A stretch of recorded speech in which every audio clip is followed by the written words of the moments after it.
होली का क्रम है, उस दिन ग्रहण है, इसलिए धुरंडी का जो कार्य है वो 4 मार्च को सभी लोग मनाएंगे।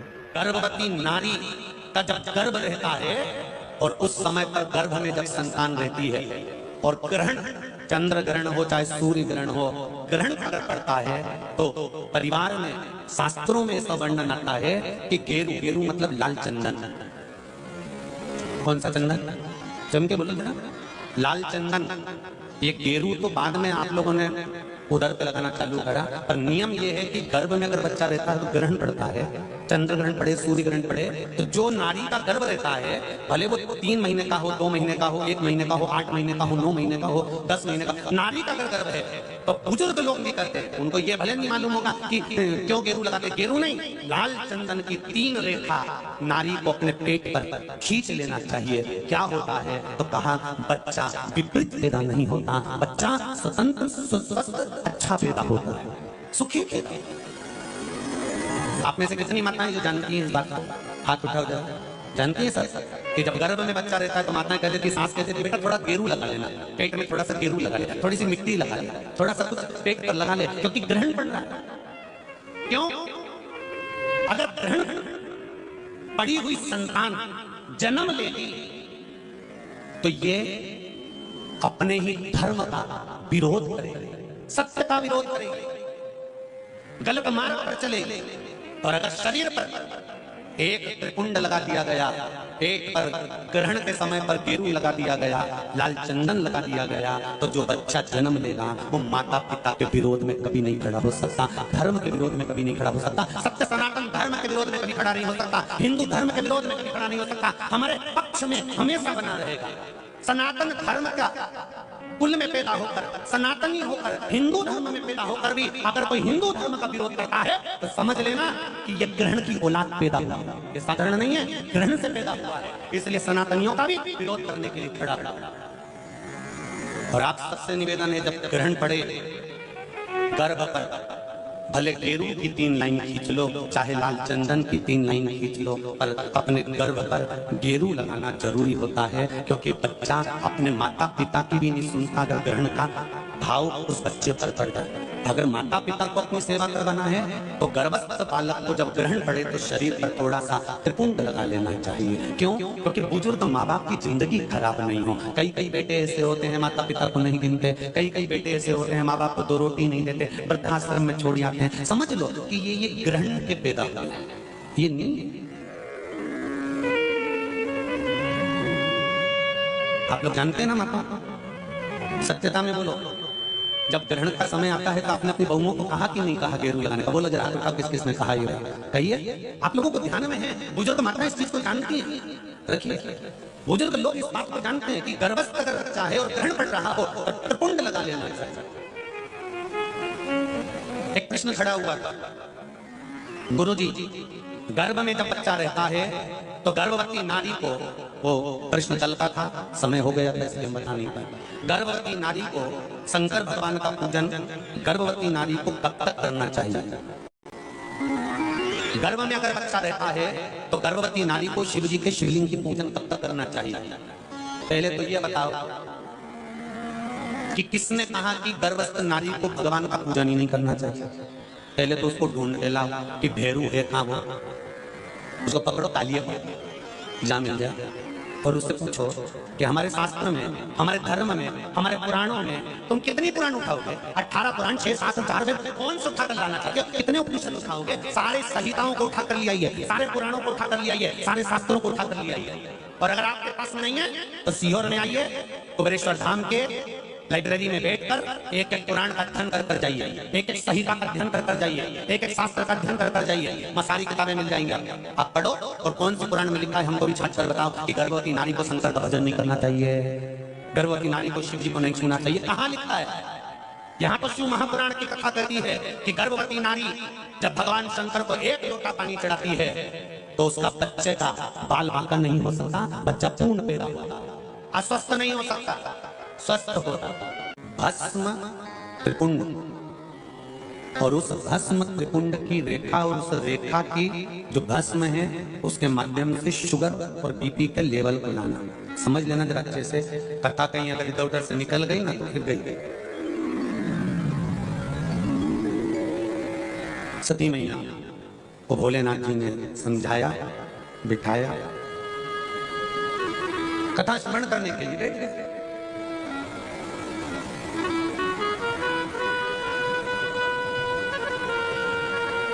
और जब कथा सुनने के लिए बैठे, चित्त लगना चाहिए।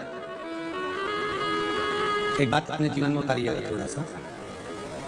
आप कोई भी कार्य करें, भगवान का भजन करते हो, अगर दिया लगाते हो घर में, भगवान को दीप लगाते हो, उस दिए को लगाते समय भी अगर आपका मन, आपका चित्त, आपकी वृत्ति, आपका हृदय पूर्ण तरह से समर्पित होकर अगर दिया लगा रहे हो, तो ये पक्का विश्वास मानकर चलना कि जिस कार्य के लगा रहे हो वो कार्य आपका 15 दिन के अंदर हो ही जाएगा।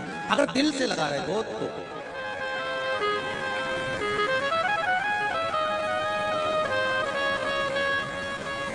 विश्वास रखकर अगर दिया लगा रहे हो तो,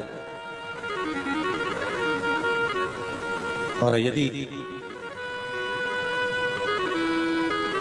विश्वास रखकर दिया नहीं लगाया गया तो तुम जिंदगी भर दीप लगाओ, उसका कोई फल नहीं। पूरे जीवन दीप, पूरे जीवन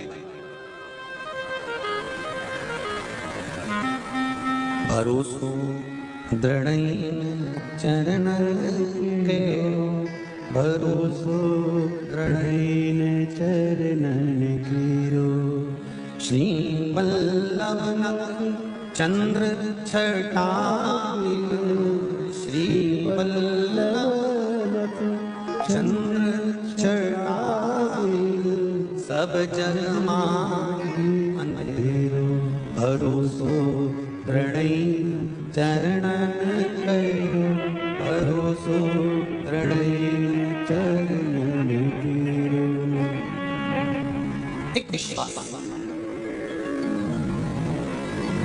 एक चावल का दाना भी अगर आप समर्पित कर रहे हो तो विश्वास। पंडाल में लाखों लोग बैठे हुए हैं और जितने कथा पंडाल में बैठे हैं उनसे भी लाखों लाखों करोड़ों लोग शिव महापुराण की कथा आस्था चैनल पर, फेसबुक और यूट्यूब पर श्रवण कर रहे हैं। उनसे निवेदन करूंगा, एक लोटा पानी अगर शंकर भगवान को चढ़ा रहे हो, एक चावल का दाना भी अगर आप शिव जी को चढ़ा रहे हो, एक बेलपत्र भी अगर आप शंकर भगवान को समर्पित कर रहे हो, और एक पुष्प की पंखड़ी भी आप शिव को दे रहे हो, तो ये शंकर कभी खाली नहीं जाने देता, इसका फल कभी ना कभी देगा। वो शिव, वो शंकर।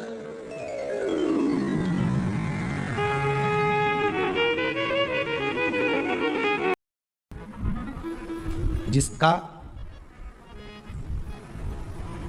चंद्र आपकी पत्रिका में, आपकी राशि में, आपके स्वरूप में, हर व्यक्ति के संपूर्ण शरीर के अंदर 33 कोटि देवता विराजमान है। अलग अलग इंद्रियों पर अलग अलग देवताओं का निवास है। कभी मौका मिले तो अच्छे से उसको समझना। पूरे शरीर में अलग अलग इंद्रिय पर अलग अलग देवता।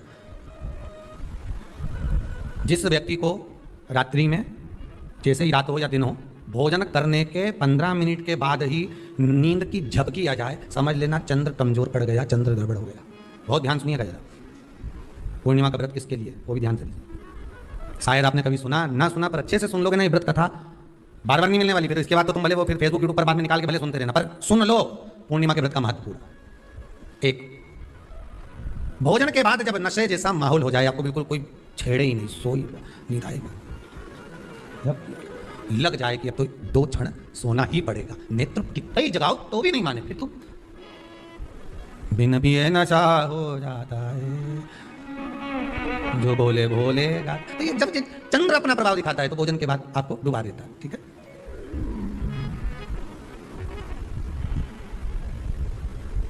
एक बहुत सरल भाषा में कहेंगे, आपको थोड़ा समझना पड़ेगा कि कहीं कहीं आपने सुना होगा कि 1400 पूर्णिमा पे कहीं गया होगा इसलिए ऐसा हो गया। बोले सुना कि नहीं सुना? 14 पूर्णिमा पे कहीं गया होगा या 14 पूर्णिमा पे कहीं गई होगी तो ऐसा हो गया। क्यों कहते हैं, उसका कारण क्या? आखिर बात 1400 पूर्णिमा को क्यों लोगों ने बदनाम कर दिया कि 14 पूर्णिमा पे कहीं गई होगी तो बाल खोल के गई होगी, या ऐसा करा होगा तो वैसा करा होगा तो ऐसा हो गया, या ये चीज इसके साथ में ऐसा हो गया, या एक्सीडेंट हो गया, या ये चीज। कारण क्या होता है? क्यों पूर्णिमा और अमावस्या के समय पर ही ज्यादा एक्सीडेंट के योग बनते हैं? क्यों पूर्णिमा अमावस्या के अंतर्गत ही ज्यादा कष्ट के योग बनते हैं, बीमारी को पनपने के? कारण क्या होता है? उसका क्रम क्या है? कारण क्या है? उसका एक कारण है आपके चंद्र की महत्वता घट जाना। जब चंद्र की महत्वता घटती है तब जाकर शरीर में कहीं ना कहीं रोग की मात्रा बढ़ जाती है। और रोग अपना प्रभाव चंद्र के कारण दिखाना प्रारंभ, मन में बेचैनी नहीं हो, बेचैनी देवे, नींद नहीं आ रही है, कुछ मन में ऐसा लग रहा है कि कुछ होने वाला है, मन में स्थिरता नहीं आ रही, समझ लेना कि चंद्र गड़बड़ हो गया है। अब इस चंद्र को साधना है तो शिव तत्व में जाना पड़ेगा। फिर कुछ मत करिए, पूर्णिमा का व्रत चालू कर दीजिए। क्या करना है? केवल पूर्णिमा का व्रत चालू कर दो। और कितना प्रभाव है पूर्णिमा के व्रत का? घर में 50 लोगों का परिवार है, 15 लोगों का परिवार है, 20 लोगों का परिवार है, और परिवार में से अगर एक पुरुष या एक स्त्री कोई भी पूर्णिमा का व्रत करता है तो पूरे परिवार के लोगों का चंद्र संवर जाता है, पूरे परिवार के लोगों का चंद्र सुधर जाता है। पूर्णिमा के व्रत का इतना प्रभाव शास्त्र कर रहा है, स्कंद पुराण कर रही है, स्कंद पुराण कर रही है। पर व्रत कब से लेना है? पूर्णिमा का, चैत्र की पूर्णिमा से, ठीक है? नहीं तो तुमने सोचा इतना महत्व सुना है पूर्णिमा के व्रत का तो मैं तो आज से ही नहीं खाऊंगा, आज से ले। तो ये हर कोई सब तुम्हारा मर्जी पड़े, तुम तो आधी रात को उठ के भोजन करने लगो तो ये कहीं वर्णन नहीं है। तुम तो आधी रात के नहा लो तो ये कोई मत। तो हर चीज़ का एक समय होता है कि इतनी बजे उठना, इतनी बजे मंजन करना, ऐसा करना, भोजन करना, ये समय पर फलाहार करना, ये समय पर ये, तो ये सब चीज़ का एक समय होता है, हर चीज़ का एक समय। अब कथा तुम दिन में सुन लो, शाम के सुन लो, अब आधी रात को तुमको कोई उठा के 1 बजे रात के उठ, भेरू उठ जा, कथा सुन ले, तो भेरू उठेगा। पर आधी रात को भेरू उड़ भी गया ना तो तुम्हें भेर भी बना देगा। कथा सुनने वाला है। हर चीज का एक समय होता है कि आपको ये समय पर आपको ये ग्रहण करना, आपको इस समय पर भगवत स्मरण करना, आपको इस समय पर नाम जाप करना, आपको इस समय पर भगवान की भक्ति को धारण करना। परिवार में अगर किसी ने एक पूर्णिमा का व्रत कर रखा है, एक व्यक्ति ने भी करा है, तो 50 की ग्रह दशा जब उसके स्पर्श में आती है, पूर्णिमा का जो व्रत होता है ना, स्पर्श का सुख दे जाता है। बहुत बहुत ध्यान दीजिएगा। जैसे आपने किसी ने पानी मांगा, आपका पूर्णिमा का व्रत है, और भले आप उठ के पानी लेने नहीं गए क्योंकि आपका व्रत है, क्योंकि जिसका व्रत होता है बेचारी वो तो ज्यादा कुछ करती नहीं पाती है, पर किसी ने आपको पानी लाकर तो दिया ना। अब पानी लाकर जिस व्यक्ति ने दिया उसका स्पर्श तो हुआ ना। ये अभी गई थी ना दूसरी लहर कोरोना महामारी, इसको देख लो, इसको टच किया, इससे टच होकर उस पर गया, उससे टच होकर उस पर गया, तो ये कोरोना महामारी। अब जब ये कोरोना महामारी टच करने से फैल सकती है तो व्रत का पुण्य टच करने से क्यों नहीं बढ़ सकता? विचार करिएगा जरा, उसका भी तो पुण्य। अब आपने किसी को जल दिया जिसका व्रत था उसको जल दिया। और सरल भाषा में समझ लो, कभी मथुरा वृंदावन गए हो आप लोग?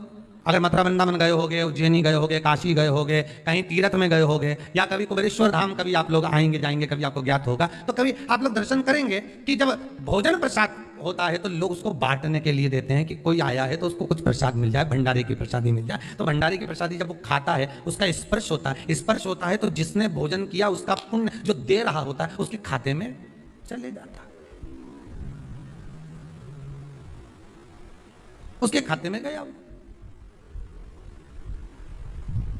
पूर्णिमा के व्रत का नियम है, घर में एक सदस्य भी कर रहा है, किसी ने उसको भोजन बनाकर थाली में कुछ प्रसाद फलाहार सामग्री दी, उसका स्पर्श बड़ी बहू को हुआ, बड़ी बहू रसोई घर में गई, उसने बाकी की चीजों को छू लिया, उसको देवरानी ने छू लिया, देवरानी ने कोई बर्तन छुआ, उससे तीसरी देवरानी ने देखा, उसने कोई चीज छू ली, तो वो छूते वो पूर्णिमा का प्रभाव पूरे घर के लोगों को हो जाता है, और उनका चंद्र इतना प्रबल हो जाता है कि अपने आप उनकी बेचैनी, उनकी आलसता समाप्त हो जाती है। नहीं तो एक व्यक्ति के कारण पूरे चंद्र दशा खराब, एक दुखी तो सब दुखी, एक सुखी तो सब सुखी। वो देख ले कि हाँ इसको सुख मिल गया है, ठीक है।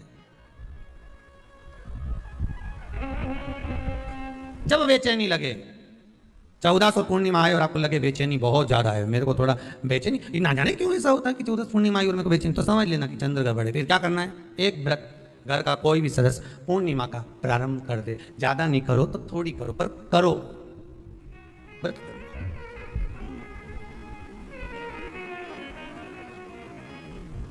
बहुत क्लेश हो रहा हो, बहुत क्लेश हो रहा हो, तो पूर्णिमा के दिन खीर का भोजन, प्रत्येक महीने में एक बार ऐसा नियम बना लो, अपने दीवार पे लिख लो कि पूर्णिमा है और पूर्णिमा के दिन घर में खीर बनना ही है। केवल शरद पूर्णिमा के लिए पे नहीं हो, तो एक पूर्णिमा पे तो बनाते हो कि शरद पूर्णिमा के दिन तो खूब जोरदार बना बोलो कि ना डोलची के छत पे धर दो, उठा के भगवान ही धर दे कहीं कहीं तो छत पे बनाए। तो बच्चे पूछ ले मम्मी ये छत पे क्यों रखी है, तो क्या अमृत गिरेगा?